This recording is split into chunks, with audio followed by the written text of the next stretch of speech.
Going on, people? We back with another one, man. We back with another one. Countdown to Errol Spence and Terence Crawford. Man, it's cracking, man. But check it out, man. I just checked out the press conference they did on the little Zoom joint, man. And it was dope. It was interesting, man. Errol Spence, you know, he was, man, when he be making weight, man, that motherfucker be chill. He don't be saying nothing, man. He just be, you know, giving short answers and all that. But I mean, it was a cool interview, man. I think Bud, he been promoting a lot more than he used to, you know, especially when he was with Top Rank and all that. He wasn't really promoting like that. But he been, ever since he been with PBC, he been promoting a lot. So that's dope, man. Just to, you know, get some real detailed answers from Terence Crawford. Man, what the fuck? You know, he been actually giving detailed answers, and you know, and he said a lot of good stuff, man. He said, I mean, he said this in the past before, that Errol Spence, his career didn't depend on Errol Spence and all that. And today he actually said something about the Errol Spence fight that I thought was kind of true. You know, at first when he used to say, like, I didn't need Errol Spence, I kind of was just like, man, what you talking about? Like, your resume is not up to par, you know? So I kind of gave a side eye to him, but he was like, this time he was like, man, I really do need the fight. He said he don't need it from a legacy standpoint, which is true, you know, because he got a lot of accomplishment. He did a lot in the sport. You know, being a 3-division champion, undisputed champion, you know, two-time lineal champion, shit like that. So he did a whole lot of good shit. But he was like, man, just, you know, once the fight became as big as it is and it got the meaning that it got behind it, he was like, man, I got to make this fight. You know what I mean? So I respect that. You know, I guess he felt like once the fight just got to a certain level, he was just like, man, I can't lead a sport without fighting this dude. And then he said something else that was interesting, man, that I feel like it kind of gave me a little, you know, just being an Errol Spence fan. You know, I'm a Crawford fan too, but I'm riding with Errol Spence in the fight, man. I ain't on the fence or none of that. Like, I'm riding with Errol, like, period. So he said something that kind of stuck out to me as you know, somebody that's going for Errol Spence in this fight, that I'm just kind of like, damn, that's a lot of motivation, man. He was like, my kids is asking me for this fight. Like, my kids is on YouTube and they asking me all the time, like, when you gonna fight Errol Spence? And just knowing that, you know, as a father, I'm not a father myself, but I can just understand the, you know, the meaning of a child asking his father, when you gonna fight somebody, and hey, you gonna put it all on the line not to lose, especially when you know your son has been asking you when you gonna fight this dude. You can't get in the ring and lose to this motherfucker. You know what I mean?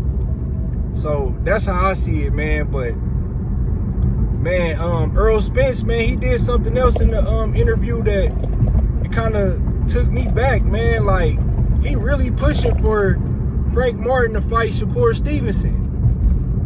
And I don't know if they got that lined up. I don't know if he trying to build the fight like he want Shakur to be Frank Martin's dance partner, you know what I mean? But he been pushing for this fight, man. Because this ain't the first time he called out Shakur.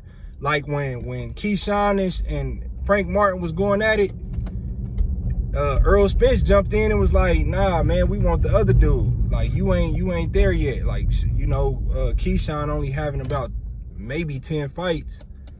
He like, nah, we want your big homie type shit. You know, talking about Shakur. So he said that. Shakur answered the bell that time. You know, they had their little Twitter war or whatever, and Shakur, he came back like, man, look, I'll smoke dude. And, you know, he said something. So now it's like, hey, he calling you out, bro. He calling you out, and he calling you out aggressively.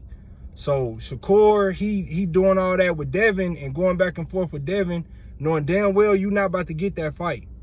Like, Devin is not about to fight you. Like, you too high of a risk, and it's not a whole lot of money in that fight for him to risk everything fighting you, especially at a weight class that he been trying to get out of. So the likelihood of Shakur and Devin fighting at 35 is not high. So, hey, you can't get nobody else in the ring, and Errol Spence is saying Frank Martin. So, hey, make it happen. You know what I mean? So that's a good fight. I think Shakur watched Frank Martin, me personally, but it's a good fight. Frank Martin, very skilled, you know, good fundamentals, you know, with the Derrick James coaching. So he can give Shakur a competitive fight, you know, but I think Shakur is just a little too experienced, too seasoned, and just too polished. You know what I mean? He just way too polished for Frank Martin right now. Frank Martin, he's a good fighter, like I said, but he's just a little too inexperienced for somebody with the experience level of a Shakur Stevenson. Like, I think him and Devin Haney is a great fight. Frank Martin and Devin Haney is a great fight. Like, that's damn near a 50-50 fight. I still would lean towards Devin Haney slightly in that fight because, just like I said, the experience factor, you know, Devin Haney done been in the ring with higher level competition, coming off the win against Lomachenko. So I would slightly favor Devin Haney in that fight. But it's a good fight, man. We counted down, man. This press conference was surprising too. Like, I've been following everything. I've been waiting on every time they drop an interview, or, you know, every time they got something on the schedule, man, I'm right there. And man, I'm on the clock and shit. I go on break, man. They halfway through the press conference. I'm like, man, what the fuck is this? So I end up running it back and watching it, man. But it was a good interview, man. Bud, like I say, Bud, he really been doing a lot to push to promote this fight. I think he's been doing a better job promoting the fight than Errol Spence, to me. Errol Spence just, you know, I think Bud, he been more active on social media. Errol just started getting real active on social media though, like within the last week or so. Like, he been real active, but Bud been active like this from the beginning, you know. But hey, man, it was a good press conference. Like I say, hey, Shakur, man, you gotta answer that call, bro. Like, he calling you out. You ain't got nobody else to fight. Everybody at 35 ducking you. Hey, Frank Martin right there, man. He beat this dude. He fight this weekend on the 15th. Hey, y'all right there. Hey, y'all right there. Everybody fighting big fights. Everybody got possible big fights lined up for the rest of the year. You the only one that ain't got no big fight lined up. So, hey, Frank Martin, that could be a big fight for you. That's a good fight. I mean, I don't know if it's pay-per-view right now. Probably not, because both of y'all names ain't really, you know, that big. Both of their names is, you know, they just kind of casual. They real good fighters in the casual boxing. I mean, in the diehard fans' eyes, but from a casual standpoint and from pay-per-view, they ain't there yet. But that's a great fight though, you know. But that's just my thoughts on it, man. Let me know what y'all think, man. Like the video, subscribe to the channel. I'm gone.